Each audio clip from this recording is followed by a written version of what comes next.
Queridos, na última recomendação do apóstolo Pedro, na sua segunda carta, no capítulo 3, versículo 18, quando o apóstolo Pedro está trazendo a sua última palavra, ele diz assim: antes, eu vou tomar só uma expressão desse versículo, 2 Pedro 3, 18. Ele diz assim: antes crescei na graça. Crescei na graça. Aqui, as pilastras aí assim, não dá para a gente ver todo mundo, né? Quando vê um, não vê o outro.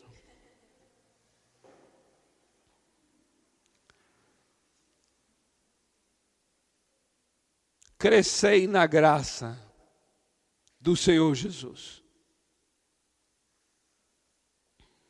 Crescei na graça. Eu vou tomar essa palavra, porque ali diz crescei na graça e no conhecimento do Senhor. Mas vou tomar somente crescei na graça.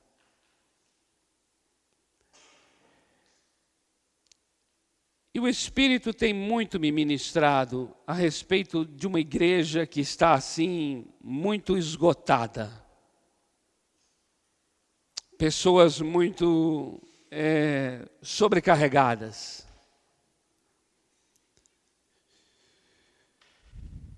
Pessoas tentando levar determinadas cargas que não pertencem a ela.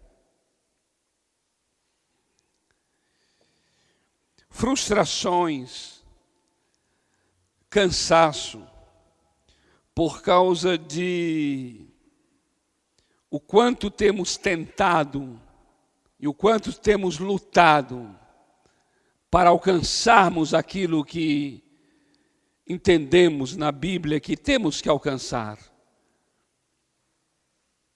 Alcançarmos vitórias nas áreas, paz, alegria, refrigério, prosperidade, na vida pessoal, crescimento,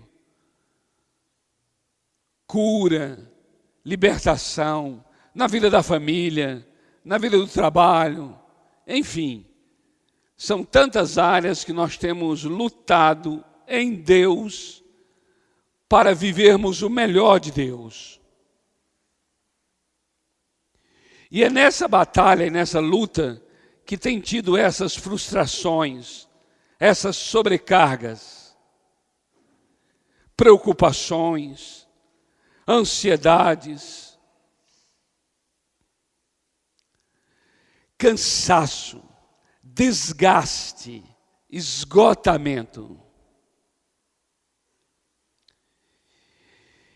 E quando o apóstolo Pedro me traz essa recomendação, ele diz assim: crescei na graça.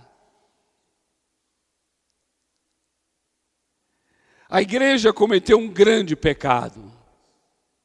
E eu quero denunciar esse pecado aqui. O pecado é o de ter entendido que a graça é uma experiência para o início da fé.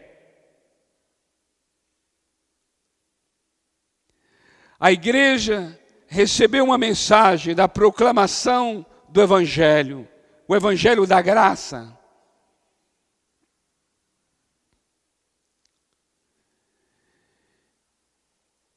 A primeira mensagem que nós recebemos do Evangelho da graça foi: pela graça sois salvos. É pela fé. E isso não vem de nós. Isso é dom de Deus.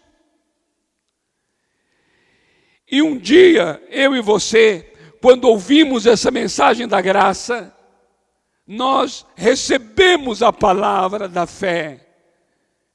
Recebemos pela fé, o Senhor Jesus como nosso Salvador, porque nós entendemos que de fato não é de nós mesmos, não é pelos nossos méritos, não é pela nossa própria força, não é pelas nossas obras, mas é pela graça.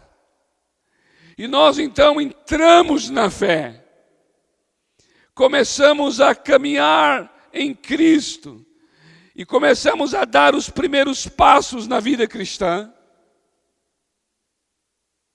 E aí nós, ao longo da caminhada cristã, nós começamos a distorcer a graça, começamos a perverter a graça, começamos a deturpar a graça, começamos a deformar a graça.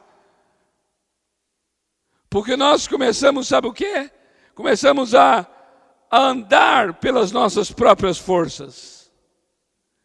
Começamos a tentar alcançar as transformações pessoais pelo nosso próprio entendimento e poder.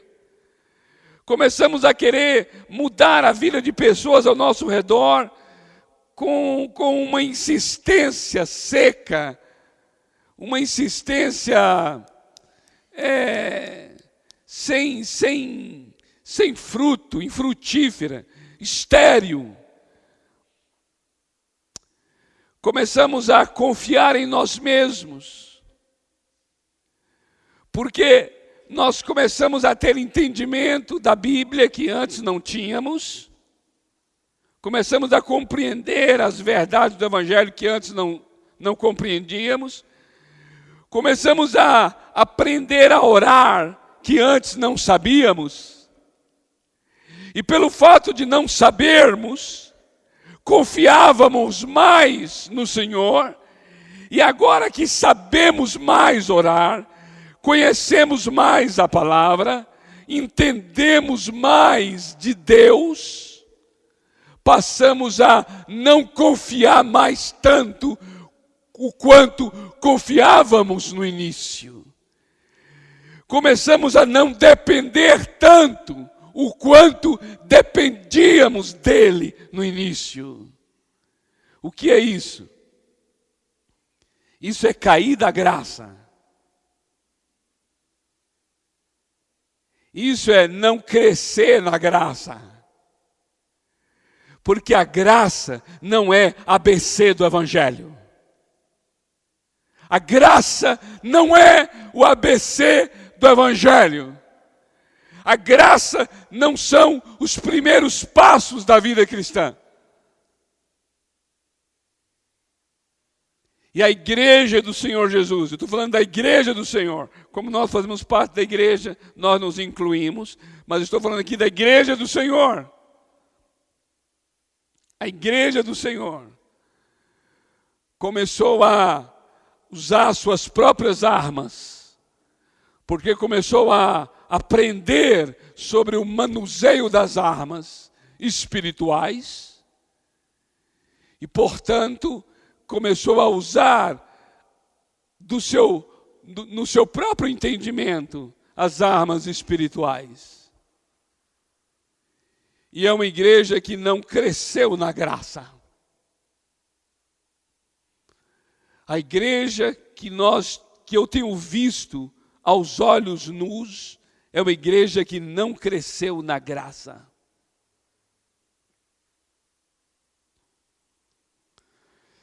Por isso hoje, amados, eu queria que nós nos arrependêssemos hoje profundamente.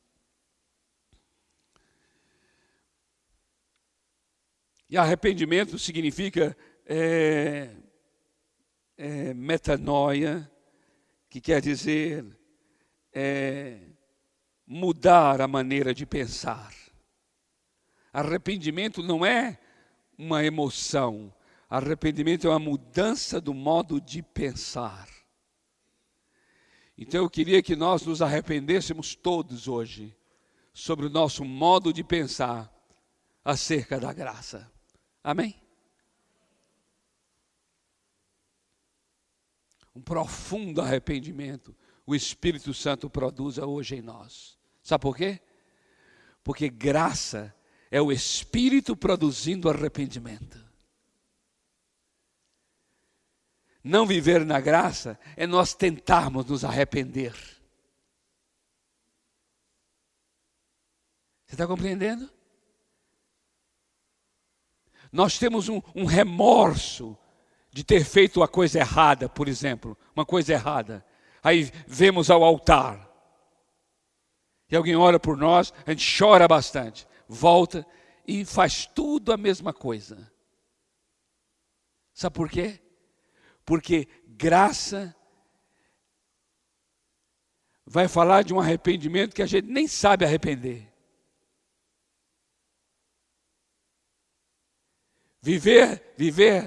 Crescer na graça é assim, Senhor, eu quero me arrepender, mas nem arrepender eu sei. Porque graça é o Senhor produzindo em mim o arrependimento. Por isso eu vou ao teu altar, mas não vou arrependido. Eu vou para receber de ti o arrependimento. Isso é viver da graça. Amém? Amados, nós temos que nos arrepender hoje. Em nome de Jesus. Vamos ser bem rápido. Amém? Vamos ser rápido. Arrependimento. Vir no altar de Deus. Para dizer, Senhor. É o Senhor quem opera. É o Senhor quem realiza. É o Senhor quem quer.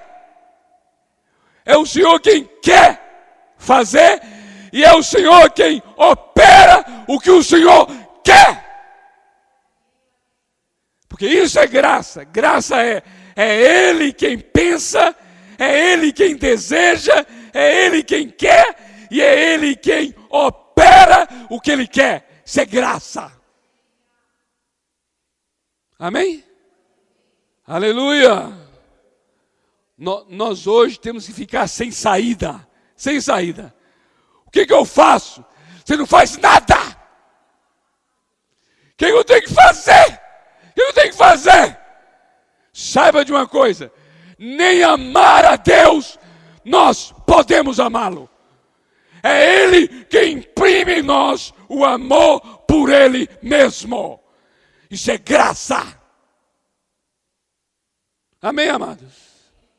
Mas vamos sair da nossa posição, vamos sair, vamos tirar as sandálias dos nossos pés, vamos tirar, amados, porque aqui é terra de Deus, é Ele quem faz, é Ele quem opera, é Ele quem realiza, amém?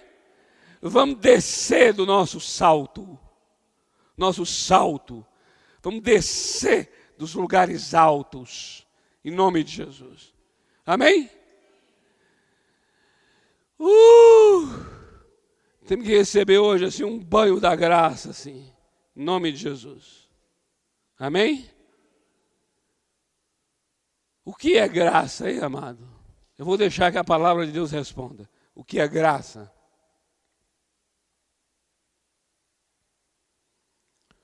Efésios capítulo 2. A partir do versículo 4, Efésios 2, de 4 a 9. Efésios, capítulo 2, a partir do versículo 4, diz assim: Mas Deus, sendo rico em misericórdia, olha que coisa tremenda, por causa do grande amor com que nos amou, e estando nós mortos em nossos delitos, nos deu vida juntamente com Cristo. Pela graça sois salvos. Aleluia. Amado, você ainda estava morto. Amém? Não é assim que diz a Bíblia? Ainda morto. Quando eu ainda estava morto, eu recebi vida. Roxe halakalabaia.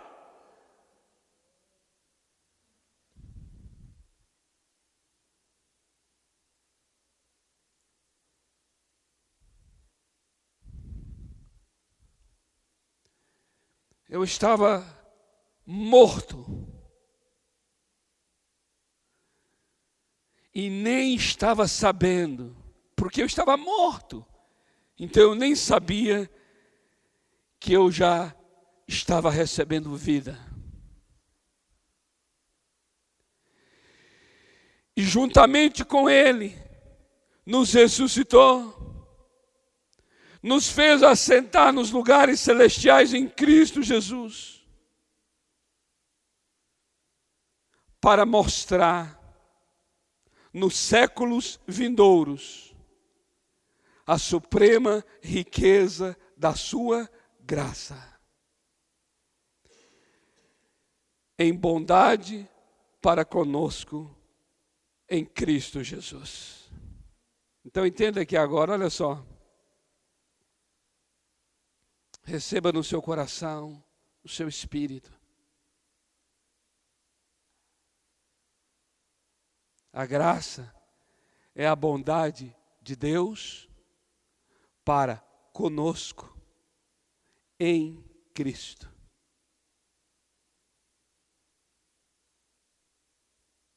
Bondade de Deus para conosco em Cristo.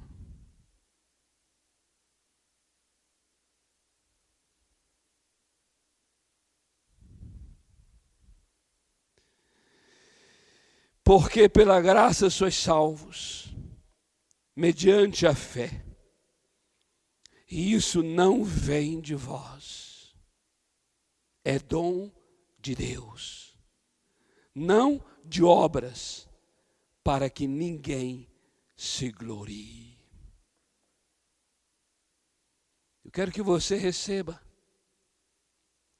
no seu espírito de que esta palavra que nos salvou, esta graça que fez isso conosco, é a mesma debaixo da qual nós continuamos a vida cristã.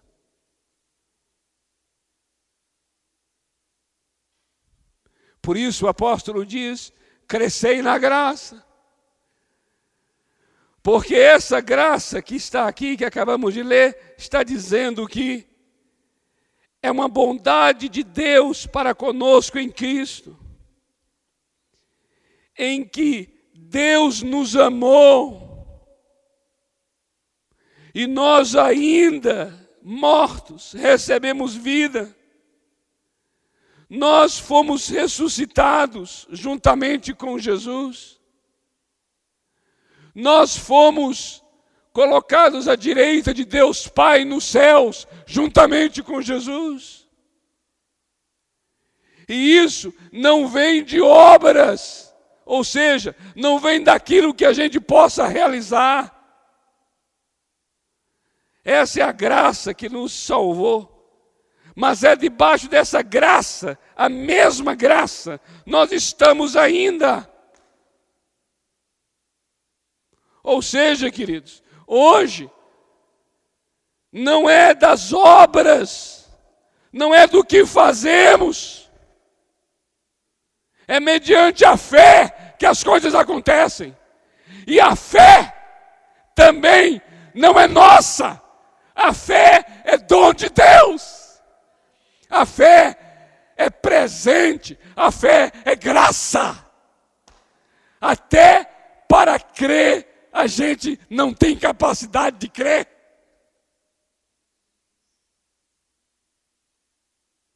Crer é uma experiência da graça. Crer é dádiva. Crer é presente. O texto diz assim: não vem de vós, é dom de Deus. Ô Senhor, é dom de Deus.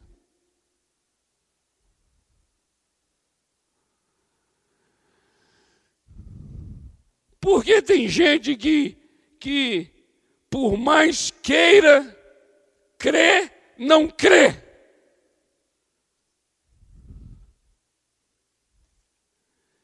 É presente, é dom de Deus.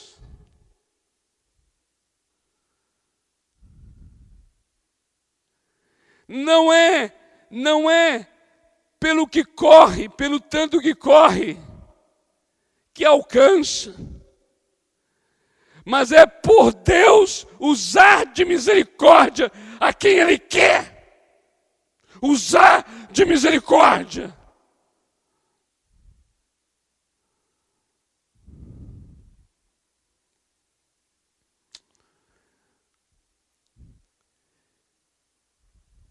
Romanos capítulo 5, versículos de 8 a 10, vai nos ajudar a responder o que é graça.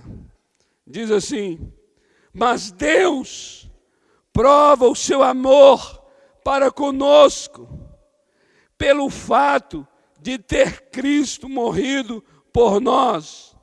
Eu gosto muito dessa expressão que vem agora aqui. Sendo nós ainda pecadores.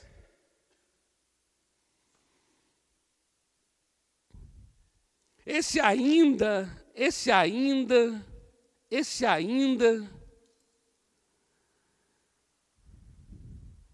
ainda faz a gente entender mais ainda a graça. Porque o texto não diz, sendo nós pecadores, mas sendo nós ainda pecadores. Isso quer dizer o quê? Que Deus nos amou, deu seu Filho como prova de amor, sendo nós ainda, ou seja, enquanto nós continuávamos pecadores, o Filho de Deus estava morrendo em nosso lugar.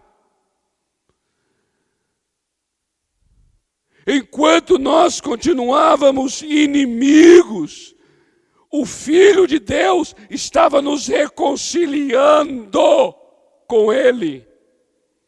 Olha o que diz aqui a palavra. Logo, muito mais agora, sendo justificados pelo seu sangue, seremos por ele salvos da ira. Porque se nós, quando inimigos, fomos reconciliados com Deus, mediante a morte de seu Filho, muito mais, estando já reconciliados, seremos salvos pela sua vida. Aleluia!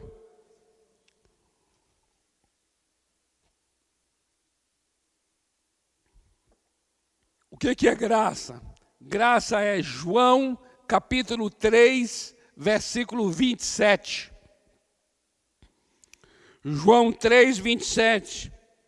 Onde o profeta João Batista declarou: o homem não pode receber coisa alguma se do céu não lhe for dada. Isso é graça. Você sabia disso? Não há nada que a gente receba hoje se o céu não nos der. Isso é graça. Graça é tudo que recebemos, recebemos porque o céu nos deu. O que é graça? Graça é primeiro livro das Crônicas, capítulo 29, versículo 14. 1 Crônicas 29, 14. Isso aqui é uma demonstração da graça de uma maneira tremenda. Davi está agradecendo a Deus pelo povo ter sido tão voluntarioso de trazer as ofertas, trazer o ouro, a prata para a construção da casa do Senhor, para a oferta da casa. Davi está agradecendo a Deus, e Davi vai estar dizendo assim: teu, Senhor, é o poder, tua, Senhor, é a glória, tuas, Senhor, são as riquezas, teu é o ouro, tua é a prata. Ele vai declarando isso. Aí quando chega no versículo 14, Davi diz assim: porque quem sou eu? E quem é o meu povo para que pudéssemos dar voluntariamente essas ofertas ao Senhor? E aí ele diz: porque tudo vem de ti, e das tuas mãos é que estamos dando. Isso é graça. Graça é assim, olha, Senhor, o Senhor, eu estou te dando uma oferta, Senhor. Eu estou te dando aqui o dízimo, a oferta, ou seja lá o que for. Eu estou entregando a ti, Senhor. Mas graça, entender a graça é saber que, na verdade, o que está acontecendo ali é o seguinte: eu estou dando daquilo que veio da mão do Senhor. Ou seja, é do que é da tua mão que eu estou te dando. E aí a gente pergunta, o que estamos dando na verdade?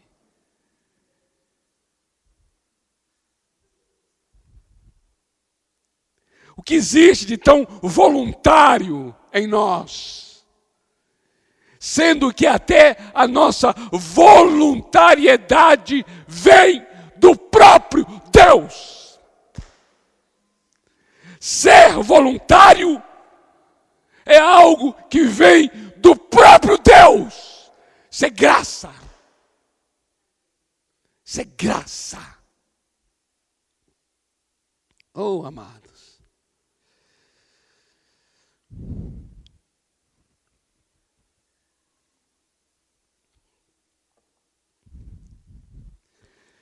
Crescer na graça é nós hoje, depois que experimentamos o começo da vida cristã, onde não fizemos nada, onde não foi mérito nosso, onde nós confiamos inteiramente no Senhor, para dizer: Senhor, o Senhor providenciou tudo, o Senhor foi quem morreu na cruz, o Senhor que me deu tão grande salvação. Eu era uma pessoa inimiga do Senhor, eu era distante do Senhor, eu não podia nem fazer nada em teu favor. O Senhor me amou primeiro. O Senhor tomou a iniciativa de me amar, de me resgatar, de me livrar. O Senhor quem marcou encontros comigo. Eu nem sabia que estava sendo procurado pelo céu. Eu nem sabia que eu era alvo do teu amor e da tua graça. E o Senhor marcou encontros comigo, sem que eu soubesse.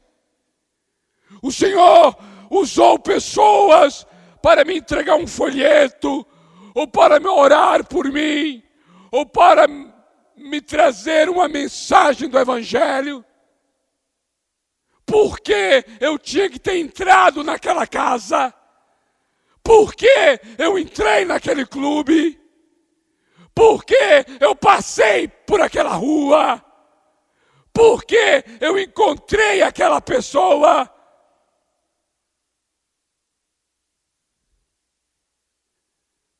Você sabia que foi assim a sua história e a minha? Você chegou e falou assim: eu ouvi o Evangelho e decidi assim, isso vai ser bom para mim. Eu quero esse Deus, eu quero esse Deus. Mentira! Mentira! Você pensou que era assim? Você pensou que era você escolhendo Deus? Não! Foi Ele quem te escolheu. Ele marcou encontro com você. Aconteceu com você do mesmo jeito que aconteceu com a mulher samaritana no capítulo 4 do Evangelho de João. Quando Jesus diz, é necessário passar por Samaria. Por que era necessário?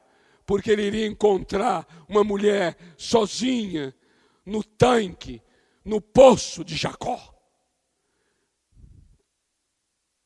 Assim também comigo e com você.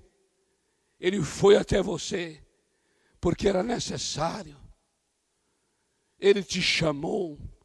Ele te amou primeiro. Ele te redimiu. Ele te separou. Ele te escolheu. Ele resolveu te escolher. O nome disso é graça. Graça. Graça.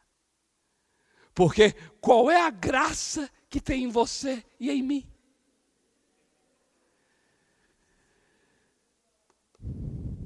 Não foi assim que ele fez com Israel?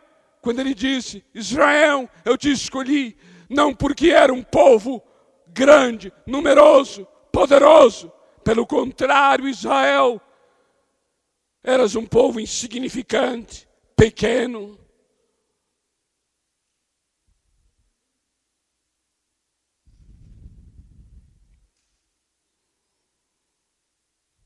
E agora, amados, que nós já vivemos aí 1 ano, 2 anos, 5, 10, 20, 30 anos, por que nós vamos agora viver confiando em nós mesmos? Porque sabemos mais alguma coisa de Deus? Porque aprendemos a orar? Porque conhecemos mais agora a Bíblia? O que isso faz de nós agora, pessoas? Para confiar mais em nós mesmos. O apóstolo Paulo fala aos irmãos da Galácia, dizendo assim, vocês, crentes da Galácia, vocês iniciaram no Espírito e agora estão terminando na carne. Vocês começaram a vida cristã confiando na obra do Espírito e agora estão encerrando a vida confiando nas próprias forças.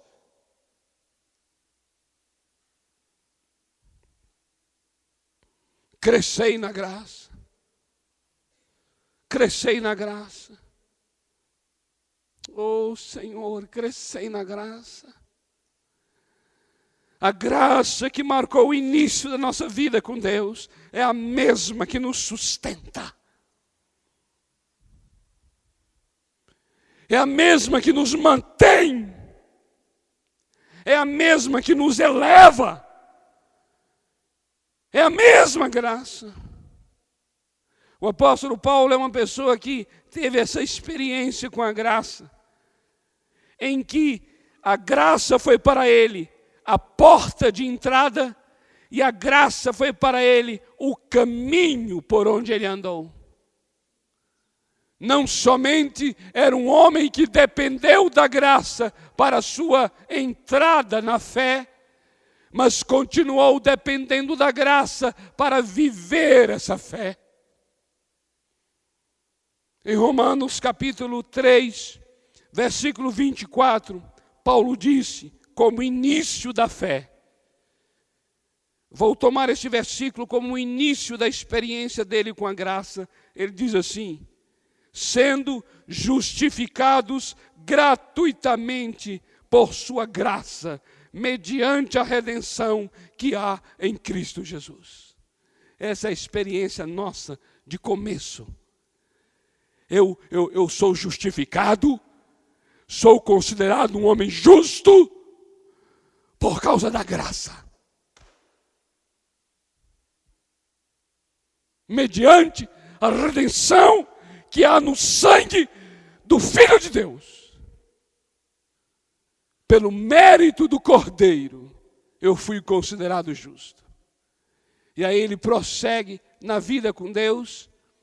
Em 1 Coríntios, capítulo 15, versículo 10, ele vai dizer assim, mas pela graça de Deus sou o que sou.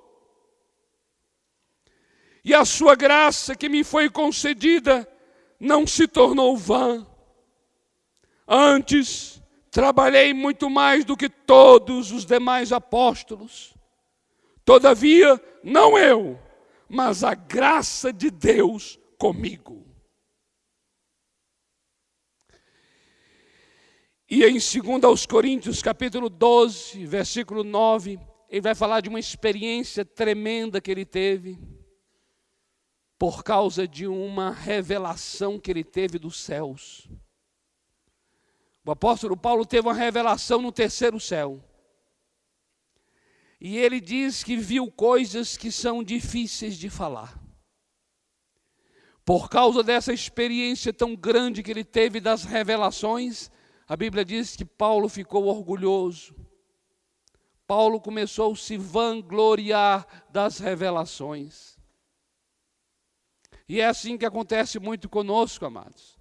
A gente vai crescendo na vida cristã, a gente vai alcançando bênçãos, a gente vai crescendo nos dons, crescendo nos ministérios, crescendo no conhecimento de Deus, e a gente vai se orgulhando, a gente vai tendo experiências do quanto Deus responde nossas orações, e a gente vai ficando vaidoso, orgulhoso, a gente vai se inchando. E eu vou dizer uma coisa, amados, o orgulho é hostil contra a graça. O orgulho leva à independência, o orgulho leva à autossuficiência, e a graça é totalmente o contrário. Graça é o que Deus faz, é o que Deus opera, é o que só Ele realiza. Isso é graça. E o apóstolo Paulo então começou a ficar orgulhoso por causa dessa tremenda revelação que ele teve dos céus. E sabe o que Deus fez? Deus permitiu que algo acontecesse com ele. Deu a ele um espinho na carne. Um espinho na carne. Que Paulo falou que era um mensageiro do diabo, que ficava esbofeteando o apóstolo todo dia. E ele orou a Deus para que Deus removesse aquele espinho da carne. Orou 3 vezes e Deus não removeu. E então Deus diz a ele no versículo 9: a minha graça te basta, porque o poder se aperfeiçoa na fraqueza.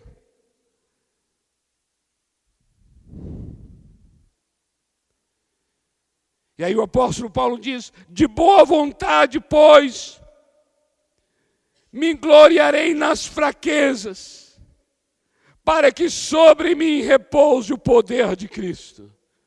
Ele aprendeu. Foi doloroso o aprendizado, mas ele aprendeu. Ele aprendeu que o poder é de Deus, a glória é de Deus, tudo é dele. E se Deus deu a ele uma revelação dos céus, é porque Deus quis dar. Isso é graça.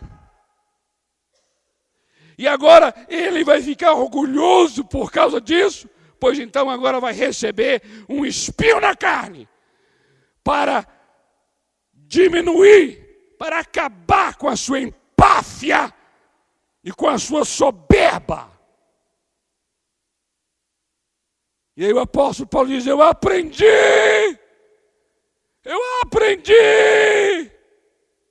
É quando eu estou fraco, é que eu sou forte.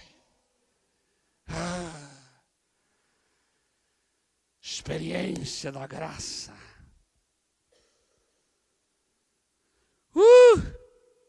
Amados, a graça é esmagadora.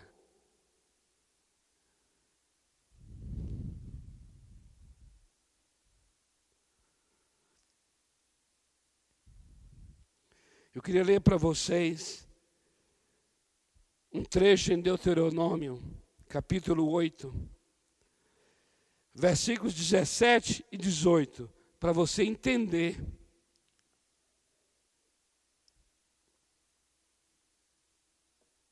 Como nós podemos perder a graça. Como nós podemos nos iludir e começar a viver de maneira diferente daquela que foi o início da vida cristã. Em Deuteronômio 8, é um capítulo muito, muito rico. O nosso Deus faz algo ali no capítulo 8. O Senhor Deus começa a instruir Israel, porque Israel vai entrar na terra da promessa. Deuteronômio é um livro da preparação do povo para entrar na terra da promessa. E o povo havia passado por uma experiência de deserto sobrenatural. Nessa experiência de deserto, Deus é quem cuidava do povo. Isso é graça. A provisão vinha do Senhor. Isso é graça. Durante o dia tinha uma nuvem para guiar e à noite um clarão de fogo. Isso é graça. Quando eles que estavam com fome, Deus fazia maná, pão cair do céu. E quando estavam com sede, água brotava da rocha. Isso é graça. E em Deuteronômio capítulo 8, o Senhor está preparando esse povo, porque esse povo vai entrar na terra. E que terra é essa? É uma terra rica. É uma terra de minério, é uma terra de prata, de ouro, é uma terra que mana leite e mel, é uma terra em que eles vão prosperar com o rebanho, é uma terra em que eles vão cultivar a terra e a terra vai dar tudo que nela for plantado. Eles vão construir poços e vão beber das águas dos poços. Eles vão enriquecer, eles vão prosperar. E aí o Senhor Deus está trazendo uma palavra para eles, uma palavra de zelo, de cuidado. O Senhor diz assim: quando vocês entrarem nessa terra e começarem a trabalhar a terra, começarem a multiplicar os vossos rebanhos, começarem a prosperar com os vossos poços, começarem a prosperar as vossas colheitas e os vossos cereais. Não diga, nunca digam, nunca digam em seus corações que foi a força de vocês que fez com que adquirissem riquezas. Não digam isso. Antes, lembrarás do Senhor teu Deus, porque é Ele, o Senhor teu Deus, quem te dá força para adquirires riquezas. Isso é graça. Você está entendendo, amado? Você está recebendo? Você está recebendo?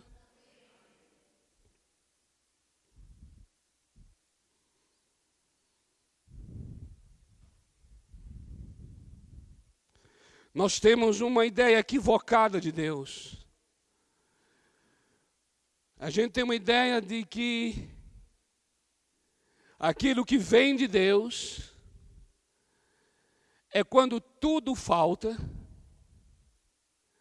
e Deus faz alguém bater na nossa porta e nos entregar uma cesta completa de alimentos, porque naquela semana estávamos necessitados dessa cesta. E então nós entendemos que de fato somos sustentados por Deus. Essa é uma ideia falsa, equivocada e mentirosa.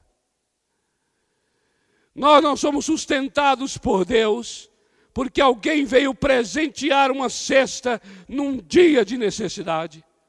Nós somos sustentados pelo nosso Deus, pela graça que nos sustenta, 24 horas, de sol a sol. Seja alguém batendo na nossa porta ou não. Se nós nos levantamos para ir trabalhar a terra, se agora não é maná que desce do céu, se agora não é água que sai da rocha, se agora é água que vem dos poços que a gente cava, não diga no teu coração que você está bebendo por causa da força do teu braço.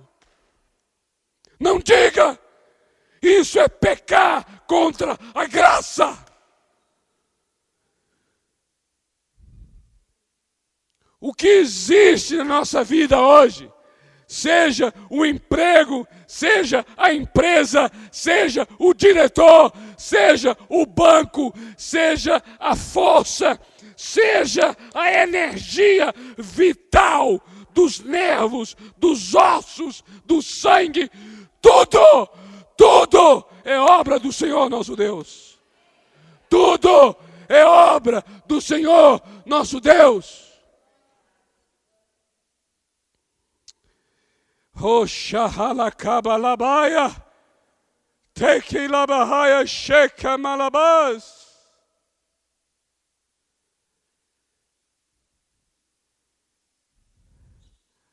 Quando não tínhamos emprego, orávamos mais.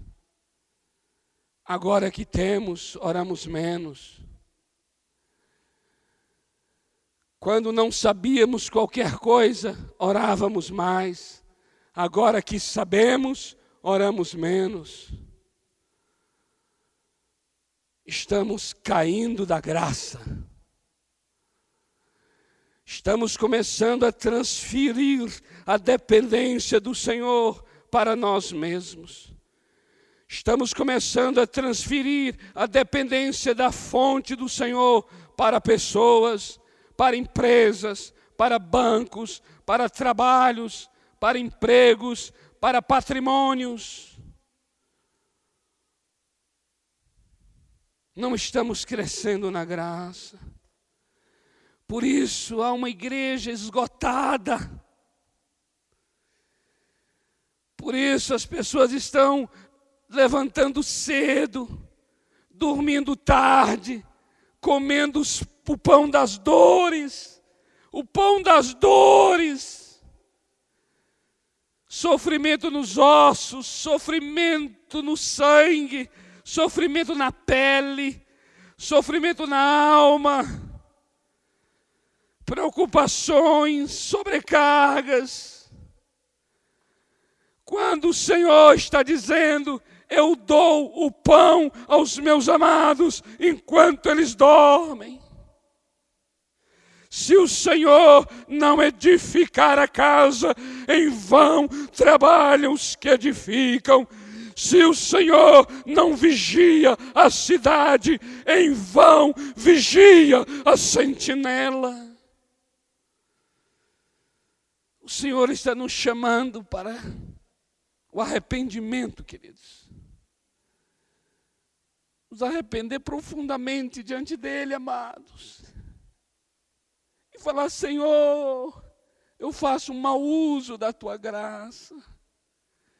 Senhor, eu me arrependo profundamente, me arrependo profundamente.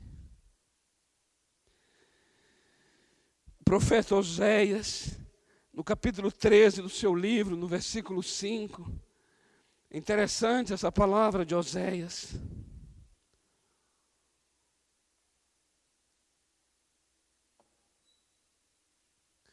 O Senhor está falando ao povo Israel, assim como está falando a nós hoje aqui.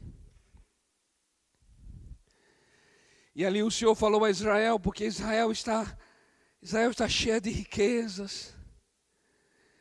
Israel está cheia de prosperidades. E por isso Israel está agora buscando outros deuses. Israel não busca mais o Senhor. Israel não tem mais tempo de oração com o Senhor. Israel é uma mulher. Em Oséias, Israel é uma mulher prostituta, que está buscando os amantes, procurando outras fontes. Israel é uma mulher que não tem mais paixão pelo Senhor.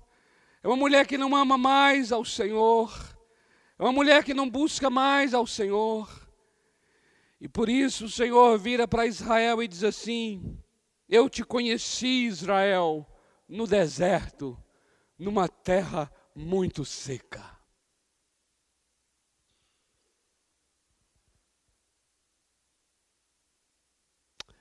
Eu conheço a tua história. Eu te conheço. Sabe como é que você era? Você era magrinho, cabeça grande, magro de dar dó. Seu paletó era listrado de uma listra só.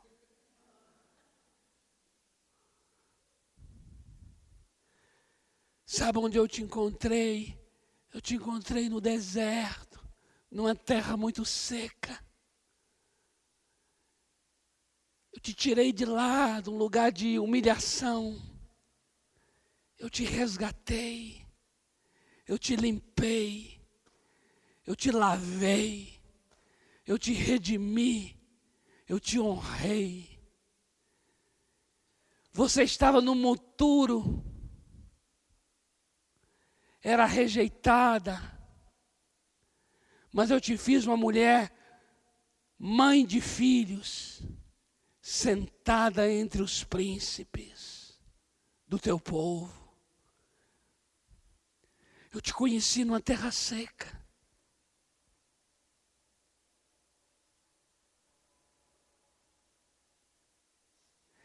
E eu me lembro muito bem daqueles dias que você orava mais, me buscava mais.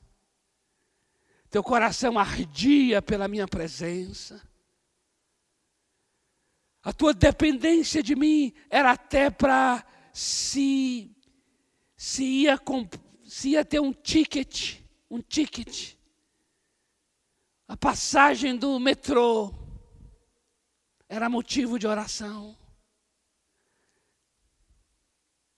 Se você perdia um botão em casa, você me clamava, querendo que eu te mostrasse onde é que o botão foi parar.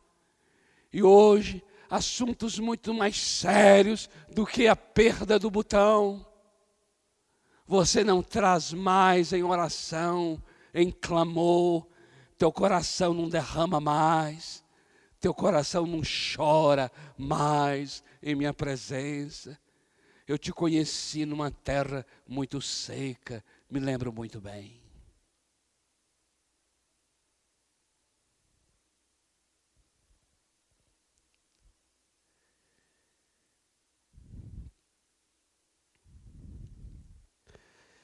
Amados, sabe o que acontece muito conosco? Eu vou colocar aqui, já me incluindo, que mostra para mim o quanto eu estou precisando crescer na graça. É quando eu vou olhar e avaliar a vida de pessoas, julgar os outros. E aí eu me encontro julgando pessoas, sendo que em outro tempo eu estava na posição dessa pessoa.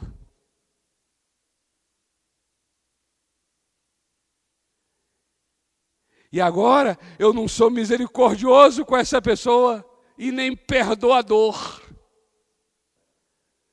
Quando naquela época eu é que precisava de tanto perdão e misericórdia. Quando eu me vejo assim hoje, eu falo, meu Deus do céu, eu me distanciei da graça. Porque antes eu precisava tanto da tua graça e o Senhor me alcançou. E agora eu sou tão frio com as pessoas. Em que eu me tornei, meu Deus? Eu virei o quê? Fiquei tão religioso que hoje eu julgo aquele que outrora estava no meu lugar. No meu lugar. E hoje eu não sou misericordioso para com aquele que um dia era meu lugar. E eu precisava tanto naquele dia dessa misericórdia.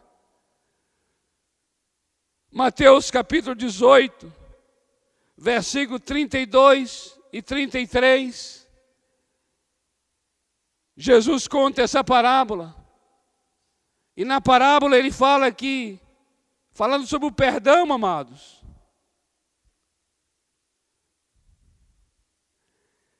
Ele perdoou uma dívida de uma pessoa que devia 50 bilhões de reais. E aquele senhor perdoou a dívida de 50 bilhões. E aquele servo perdoado saiu da presença do Senhor. E aí encontra uma outra pessoa que deve a ele 10 reais. Mas ele não perdoa o outro que deve 10 reais. Aí alguém soube disso, contou ao Senhor. Aí o Senhor mandou chamar aquele servo em sua presença e diz assim: servo malvado, eu te perdoei aquela dívida, porque você me suplicou. Não devias agora você igualmente compadecer-se do teu conservo, do mesmo modo que eu me compadeci de ti?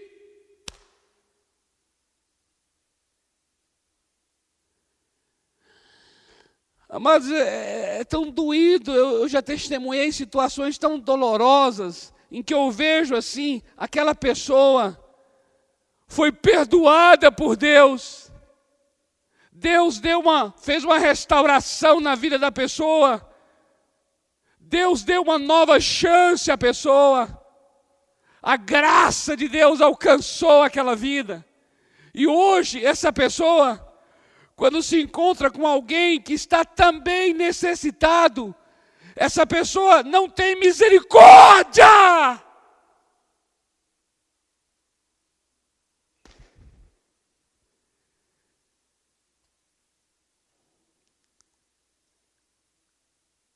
A mesma misericórdia com que eu fui alcançado, não tenha misericórdia para o outro com aquela mesma misericórdia que eu fui alcançado. Falou: Deus, Deus, Deus, em que eu me tornei?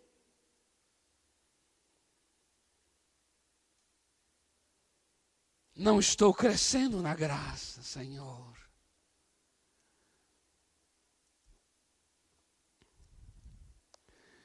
Por isso, amados, é um momento para a gente se arrepender. Você concorda? Arrependimento? Arrependimento é mudar a maneira de pensar.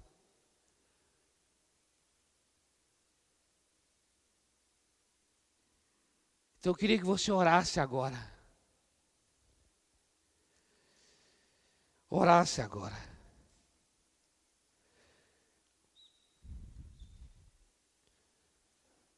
Eu queria que a gente orasse agora.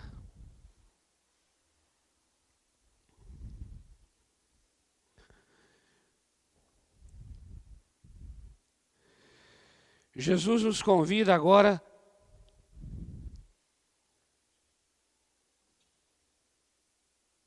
Ele nos convida agora. E Ele diz a você e a mim assim, ó: sem mim, nada você poderá fazer. Nada.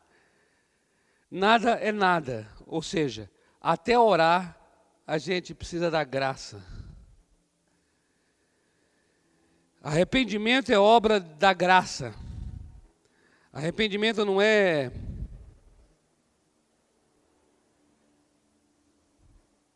Arrependimento não é iniciativa nossa. Eu creio que iniciativa nossa... Eu não creio que existe iniciativa nossa para nada, na verdade. Eu creio que até o fato de estarmos aqui nessa noite estamos falando, tudo isso é graça de Deus. Mas, diante da palavra ministrada, você deve agora dizer: Senhor, eu não sei me arrepender, mas eu quero que o Senhor produza em mim esse arrependimento. Muda minha mente. Muda minha maneira de pensar. Muda agora. Muda, Senhor. Muda minha maneira de pensar. Eu comecei na graça, Senhor. Mas, ao longo dos anos da minha vida, eu fiquei muito orgulhoso, Senhor. Eu fiquei muito autossuficiente, Senhor.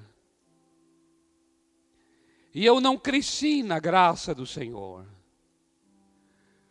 Por isso, nessa noite, eu me arrependo, mas, Senhor, eu nem sei me arrepender.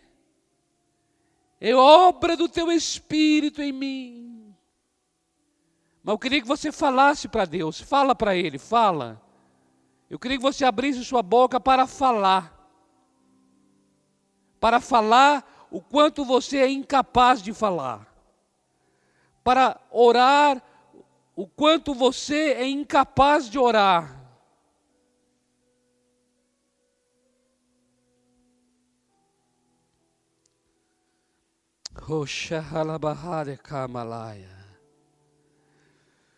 Opera em nós, Senhor. Opera em nós, Senhor. Sem Ti nada posso fazer. Sem Ti nada posso fazer. Coloca para o Senhor agora. Sem Ti, Senhor, eu não posso fazer nada.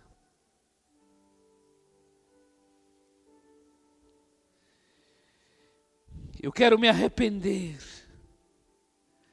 Produz em mim, restaura-me e eu serei restaurado.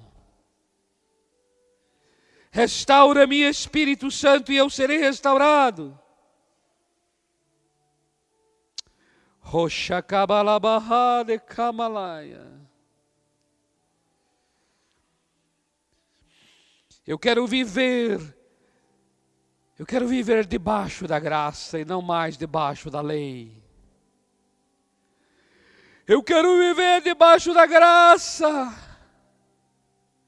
e não mais debaixo da lei. Oh, eu quero viver debaixo da graça, Senhor. Te calabahai o shokalabaz. Sem Ti nada posso fazer. Nada consigo fazer. Ah, Senhor, Senhor, Senhor. Eu quero entrar no Teu descanso, Senhor. Há um lugar em Ti que a graça construiu. E eu quero experimentar esse lugar. A Tua palavra diz que há um lugar chamado trono da graça. Te calabahaya shekalas. Tu koshebaha de kamalabahaya de calabas. Querido, querida, há um trono da graça. E o Senhor diz: apresente-se diante do trono da graça. Está muito difícil para você. Há um esgotamento na tua vida emocional, psíquica. Há um esgotamento físico. há um cansaço, há uma fadiga, há cargas desnecessárias sobre os teus ombros. E o Senhor diz: sem mim nada podeis fazer. Há um trono da graça, há um trono da graça. Eu queria convidar você que